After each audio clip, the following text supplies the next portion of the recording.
Friends, இந்த கத்திரிக்காய் கடுகு துவையில் நீங்கள் வந்து இட்லி, தோசை, சப்பாத்தி, சாதத்துக்கு மட்டும் இல்லாமல், ஒயிட் ரைஸ்க்கு மட்டும் இல்லாமல் நீங்கள் இதை இந்த மாதிரி சாண்ட்விச்சுக்கும் இந்த மாதிரி ப்ரெட்டில் இந்த மாதிரி தடவிக்கலாம்.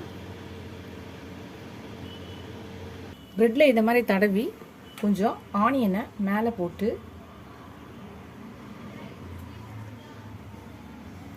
நீங்கள் சாண்ட்விச்சாகவும் தரலாம். இது மாதிரி டிஃப்ரெண்ட்டாகவும் செஞ்சு சாப்பிட்லாம். நீங்கள் சாண்ட்விச்சாகவும் நீங்கள் இந்த ரெசிபியை ட்ரை பண்ணுங்கள். ட்ரை பண்ணி பார்த்துட்டு எப்படி இருக்குன்னு சொல்லுங்கள். வாங்க இதை எப்படி செய்யலான்னு பார்க்கலாம். கடுகு கத்திரிக்காய் துவையல் எப்படி செய்யலான்னு பார்க்கலாம். அதுக்கு ஒரு 5 பெருசாக இருந்தால் 4 கத்திரிக்காய் போதும். சின்னதாக மெல்லிசாக இருக்கனால 5 எடுத்துருக்கேன்.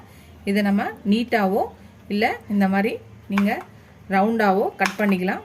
இதை நம்ம வதக்கி அரைக்க தான் போகிறோம். அதனால் நம்மளுக்கு என்ன ஷேப் வேணுமோ அந்த மாதிரி இதை அரிஞ்சிக்கலாம். எல்லாத்தையும் அரிஞ்சு கழுவி எடுத்து வச்சாச்சு. ஒரு பேன் வச்சாச்சு. இப்போ அதில் நல்லெண்ணெய் ஊற்றிக்கலாம். நல்லெண்ணெய் ஊற்றியாச்சு. இப்போ அதில் 1.5 ஸ்பூன் கடுகு, 2 டேபிள் ஸ்பூன் கடலைப்பருப்பு, 1 டேபிள் ஸ்பூன் உளுத்தம்பருப்பு, காரத்துக்கு ஒரு 8லேருந்து 10 காஞ்ச மிளகாய், கொஞ்சம் கருவேப்பிலை. இப்போ இதெல்லாத்தையும் நல்லா வதக்கிக்கலாம். இந்த பருப்பு நல்லா செவந்து வரணும். பருப்பு எல்லாம் நல்லா செவந்துருச்சு. இப்போ நம்ம கட் பண்ணி வச்சிருக்க கத்திரிக்காவை போட்டுக்கலாம். இப்போ இதையும் சேர்த்து நல்லா கொஞ்சம் வதக்கிக்கலாம். ஒரு சின்ன லெமன் சைஸ் புளி எடுத்துருக்கேன், அதையும் போட்டுக்கலாம். அதையும் சேர்த்து வதக்கிக்கலாம்.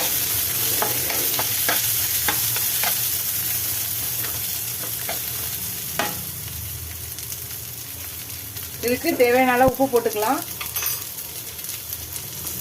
ஒரு 1/4 ஸ்பூன் கம்மியான மஞ்சள்தூள் போட்டுக்கலாம். இப்போ இதே சேர்த்து நல்லா பரட்டிக்கலாம்.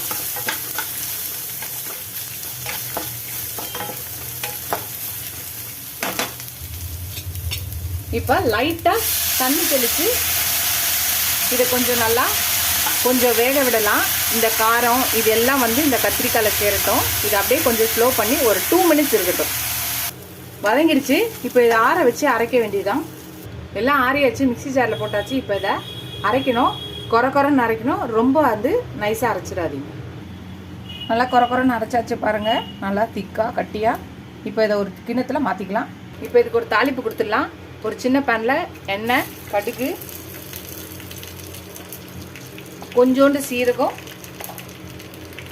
2 காஞ்ச மிளகாய், கொஞ்சம் கருவேப்பிலை. அவ்வளோதான். அடுப்பை நிறுத்திடலாம்.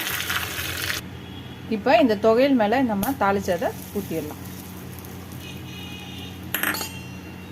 அவ்வளோதான் ஃப்ரெண்ட்ஸ், நம்மளோட கடுகு கத்திரிக்காய் துவையல் ரெடி ஆயிடுச்சு. கத்திரிக்காய் கடுகு துவையல் சொல்லலாம், கடுகு கத்திரிக்காய் துவையல் சொல்லலாம். நீங்களும் இந்த ரெசிபி ட்ரை பண்ணி பாருங்கள். இதை பார்த்தீங்கன்னா இதை கத்திரிக்காயில் தான் செஞ்சோன்னு யாருக்குமே தெரியாது. நம்ம சொல்கிற வரைக்கும் இதை கத்திரிக்காயில் செஞ்சுருக்குன்னு தெரியாது. ரொம்ப டிஃப்ரெண்ட்டாகவும் ரொம்ப டேஸ்டியாகவும் இருக்கும். நீங்களும் இந்த தொகையில் ட்ரை பண்ணி பாருங்கள். ட்ரை பண்ணி பார்த்துட்டு எப்படி இருக்குன்னு சொல்லுங்கள். ஃபஸ்ட் டைம் என் சேனலை பார்க்குறவங்க சப்ஸ்கிரைப் பண்ணிட்டு பாருங்கள். ஃபுல் வீடியோ பாருங்கள். உங்கள் ஃப்ரெண்ட்ஸ்க்கு இந்த சேனலை ஷேர் பண்ணி சப்ஸ்கிரைப் பண்ண சொல்லுங்கள். இதோட அடுத்த வீடியோவில் அடுத்த ரெசிபியில் பார்க்கலாம். Tata bye bye friends.